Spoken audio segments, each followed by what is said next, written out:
I went 30 days without touching my phone. The withdrawal was real. What came after was stranger. I want to tell you about the moment I realized I was checking a phone that wasn't there. Day 4, standing in a queue at a grocery store. 2 minutes of waiting. And my right hand, without any instruction from my brain, without any conscious decision, without any awareness until the gesture was already half completed, had moved to my pocket and was reaching for the phone that I had left at home on purpose. I stood there with my empty hand in my empty pocket and felt something I had not expected to feel. Panic. Not big panic, not clinical panic. The small specific panic of a person who has just reached for something they depend on and found it gone. The same sensation as reaching for your keys and finding them missing, that brief jolt of where is it, I need it, something is wrong. 2 minutes in a queue. I had not been able to stand in a queue for 2 minutes without my phone in so long that the queue itself had become intolerable without it. I walked home and wrote in my journal, I am more dependent on this thing than I knew, and the dependence is not about what the phone does, it is about what it prevents. The setup. The research on smartphone use is the most contested and simultaneously the most consistent body of evidence in contemporary psychology. Contested because the mechanisms are debated. Consistent because the findings keep replicating. Average screen time, 4 to 6 hours per day. The specific neurological effect of variable reward. The scroll that might produce something good. The notification that might matter. On the dopamine system is documented and significant. The phone is not designed to be used. It is designed to be reached for. 30 days. No phone. Not reduced. Gone. A simple device for calls and messages only. No internet, no apps, no scroll. My days became, structurally, what days were before the phone existed. I began on a Thursday. By Saturday, the withdrawal had begun. The withdrawal. Days 2 through 7. I want to be precise about the withdrawal because it is the part most people dismiss, and it should not be dismissed. It was not dramatic. I did not shake. I did not sweat. I did not experience anything that would look like withdrawal from the outside, from the inside, a persistent restlessness that had no object, a quality of low-level agitation that arrived around mid-morning and did not leave until sleep, not anxiety about anything specific, not worry, just activation without target, a system that had been programmed to reach and had nothing to reach for. Day 3. I sat at my desk to work and for the first time in years experienced the specific discomfort of an unbroken hour with no interruption. Not productive discomfort, the productive discomfort of concentration building. The uncomfortable discomfort of a mind that had been trained to expect interruption every few minutes and was now receiving none. The concentration did not build, it fragmented, kept reaching for the break that did not come. Day 5. I noticed something that disturbed me more than the restlessness. I could not read a page of a book without a specific urge to check something, not an urge I was aware of in advance, an urge that arrived mid-sentence, mid-paragraph, a sudden pull, directionless, sourceless, that had no content but the compulsion to reach. I would feel it. I would not have the phone to reach for. I would return to the page. 20 seconds later, again. I had been interrupting my own reading with phantom phone checks. Not my own thoughts. Not genuine curiosity. A trained reflex with no object. By day 7, the restlessness had reduced. Not gone. Reduced. The phantom reach still happened, but less frequently. The concentration was beginning to hold for longer than it had on day 3. Something was starting to settle that I had not known was unsettled. The strange part. Days 10 through 20. Around day 10, the withdrawal had passed and something else arrived that I had not anticipated. The quality of time changed. Not slowed down. Changed in texture. An hour without a phone is not a longer hour than an hour with one. It is a different shape of hour. An hour with a phone is porous, full of gaps, potential interruptions, small redirections of attention that collectively consume more of the hour than any single one of them should. An hour without is solid. The same 60 minutes but with a different internal architecture, present in a way that porous time is not. Day 12.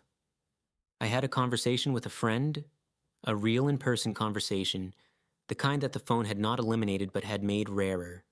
And I noticed, about 20 minutes in, that I had been fully present for all 20 minutes, not partially present while monitoring a notification, not 3/4 present while the other quarter maintained a low awareness of the device in my pocket. Fully, completely. Both eyes, both ears, the whole attention, for 20 minutes in a row. I had forgotten this was possible. Or not forgotten.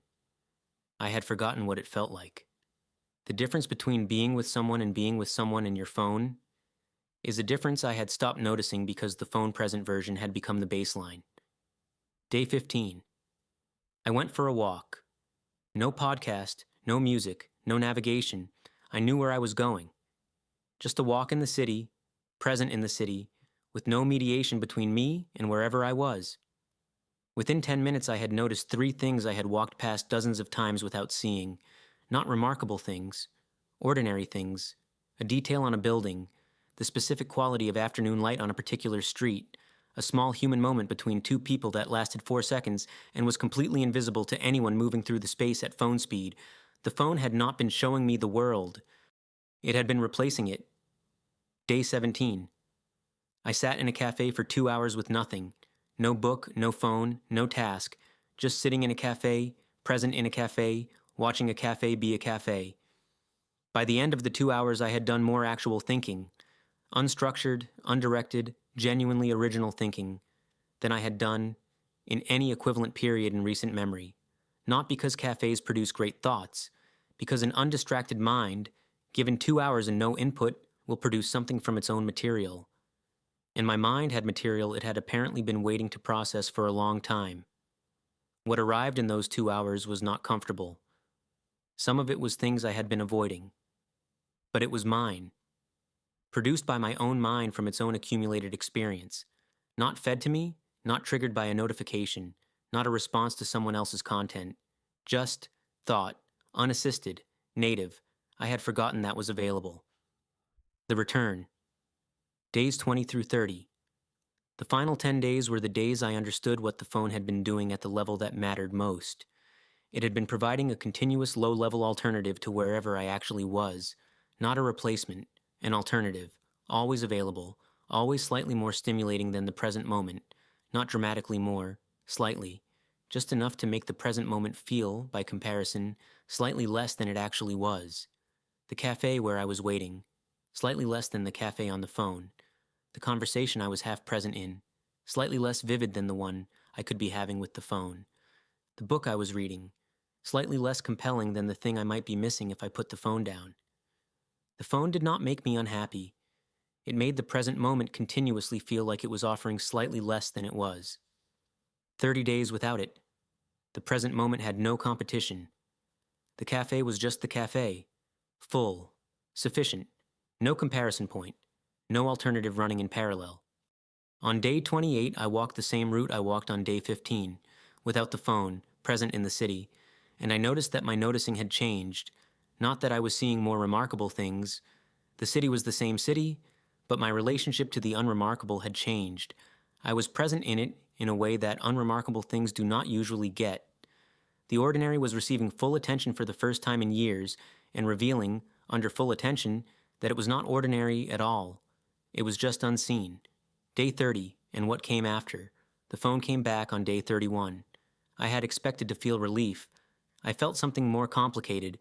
The first hour with the phone back was genuinely destabilizing. The notifications, the scroll, the variable reward system kicking immediately back in. All of it felt, for the first hour, like noise. Like something being added to a space that had been clean and was now cluttered. The clutter normalized within 3 hours. The phone felt normal within 3 hours. This is the most disturbing finding of the experiment. Not how long it took to withdraw, how fast the baseline reset, the 30 days of different time, present conversation, unassisted thought, overwritten in 3 hours by the return of the device that had produced the original baseline. I do not use the phone the same way I did before, not dramatically differently. I am not performing a practice. But there is an awareness now, a noticing of the reach before the reach completes, that was not there before, a moment between the impulse and the action in which I have a choice that I did not previously know I had. The cue is still 2 minutes, but the hand stays in the pocket now, not always, but sometimes. And in the staying, just occasionally, just briefly, the cue itself turns out to be enough.